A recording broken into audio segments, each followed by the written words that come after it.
So the first thing I'll say is this. I did not watch the comedy special on Saturday night, right? Literally, I got a text message, a little inside. I got a text message from Teray, literally texted me saying, "Are you watching this?" Are you I was watching like, it? I was watching He texted me Creed. that too. I was in the movie seeing Creed, which is a great movie. Right? So this is the first thing I want to say about this because I think it's really important in this larger context. This is comedy. It is not a political speech. Not that there aren't politics in it. It is not policy. It is not a religious event. It is not the keynote address at the end of Black History Month at the Museum of African American History in D.C. It is a comedy special on a pay-for streaming that you don't have to watch if you don't like. There are plenty of stand-up comedians I don't think are that funny. I've never thought that Martin Lawrence was very funny. I don't even really like the show Martin. Never did. Still don't. Damn it, Jason. I never thought Jamie Foxx was that great of a stand-up comedian. Oh my God! I'm just, y'all know me. I'm just being honest. Dude, just being honest. Dude. So I'm saying that to say that don't be so honest. Don't be so honest. I know you have a larger point, but golly. Don't be so sorry. honest. I've never thought Martin Lawrence was funny. I've seen a grand total of 3 episodes of Martin. That show never makes me laugh. Like, seriously, it never makes me laugh. But I don't like Friends either. So, I'm that guy. I'm just being honest.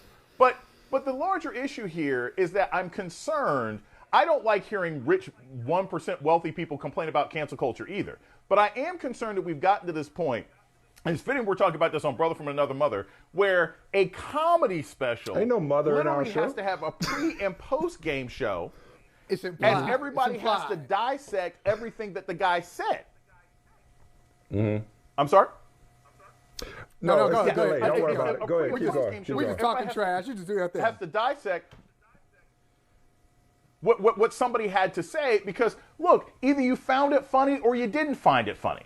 And I think, honestly, most of what Chris said, some of it was good, some of it wasn't so good. I thought it was funny. It wasn't as funny as Tambourine, but I do think that if you go back just 10 years ago, right, there's things that Cat Williams said that were off color and inappropriate. There's things that Paul Mooney said that were off color and inappropriate. There's things that Trevor Noah said that were off color and inappropriate. We have to learn how to accept that just because a comedian has certain opinions and beliefs that we don't like, it doesn't mean that enjoying their work is a larger political statement. And that's the big conversation that I've seen out of all of this. This is all Rorschach chess, guys. I mean, people who have been mad at Chris since last year are like, I can't believe this show. Then why did you watch it if you knew you weren't going to enjoy it? I don't, like I said, I don't watch things that I don't enjoy.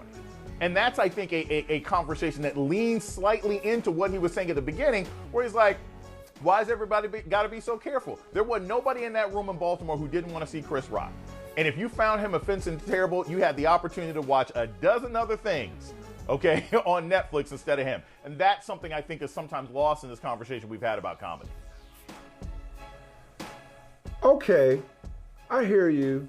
Although your credibility is quite questionable. It's like everything you said after Jamie Foxx ain't that good of a stand-up comedian and Martin Lawrence ain't funny. It's kind of like I have a hard time listening to you without listening through that context. But I hear what you're saying. And listen, neither one of us. I'm certainly not advocating for censorship. I'm simply saying that there are certain jokes. And just like certain lyrics that don't age well. And certain things that we have joked about historically, it's like, look, man, you know what? Here, I'm gonna say this. Stay away from trans jokes because there are no trans jokes that are funny enough where that juice is worth the squeeze. Maybe nothing should be off limits. But for me, trans jokes is don't do it for me. You know what else doesn't do it for me? Bruh, OJ got off 30 years ago. Why are you still joking about 2 people getting murdered? Like, that's played out. So I'm saying, like even now, okay, conversely, even the abortion bit, while it was like, oh my God, killing babies, it was funny, especially when he said the part about broke. Like, it was like, okay, like that was clever. Right. You know, I'm not gonna repeat it, but that was clever. Right. So there were times when he ventured into uncomfortable territory where it was still funny, even if it was politically incorrect. Chris Rock ain't paid to be politically incorrect. And you're absolutely right, Mr. Political Scientist. We do not tune into comedians for them to be politically correct. So I 100% agree with you on that. However, the headline, we're all journalists, the headline was Will Smith claps back or slaps back, if you prefer, or excuse me, Chris Rock claps back or slaps back at Will Smith. That's what we're talking about, more than anything.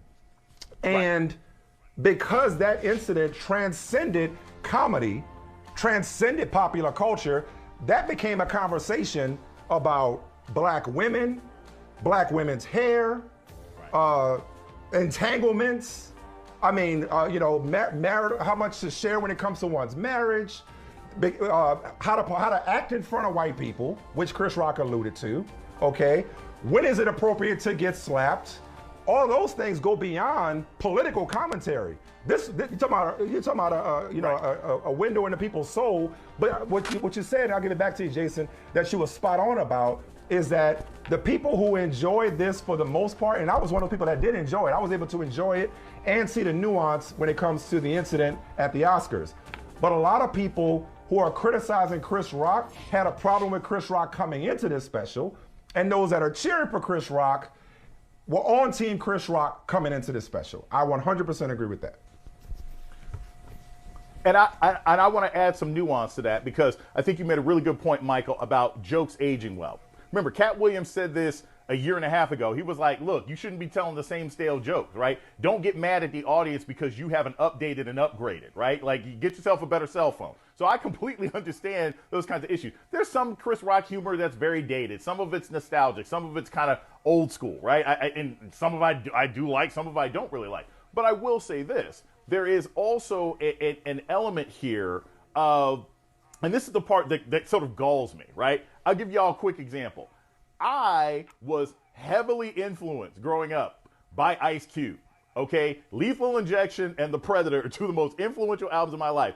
He says some horrendous things in those albums. Yeah. Horrendous. Like, to listen to those albums today, I'm like, I can't believe this was made, right? Yeah, but I can still appreciate what they meant at that particular point, right? Right. When I look at Chris Rock today, and I look at some of the complaints that people have about him, I'm like, is this your first time listening to this man? Because he's been making these jokes since 95. And what bothers me is the people who are old enough. I'm not mad about my Morgan students on TikTok this is the first time they're hearing a blacks versus N-word joke, right? That's new to them. But when I see commentators and thought leaders saying, I can't believe Chris Rock, it's like, no, you know what he's about. He's been about this for a very, very long time. To suddenly clutch one's chest and say, I can't believe Chris Rock is so political. I can't believe Chris Rock is this. Have you not paid attention? I think it's fair to say that our taste as an audience, or my taste as an individual, has evolved than to try to claim that Chris Rock has become something that he hasn't always been. And real quick, I differentiate between that and Dave Chappelle. I think Dave Chappelle has taken a very mean turn. It's not even about comedy anymore. And he started to associate himself with people who are specifically hostile and anti-black. I think that's fundamentally different than Chris Rock, who's always sort of played a respectability politics game, and you either liked it or you didn't. Thank you. Okay, fair enough. Because I said to Michael earlier, at the end, when he was like, don't fight in front of white people, like, you do a lot of questionable stuff in front of white people.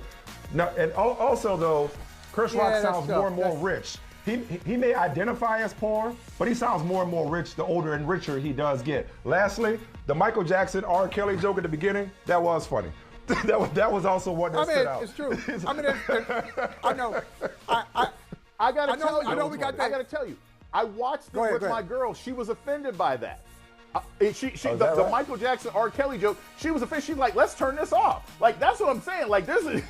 Yeah, she was very much bothered by that. So but that's true though. He was like, same thing. One just got better songs. I was like, you know what?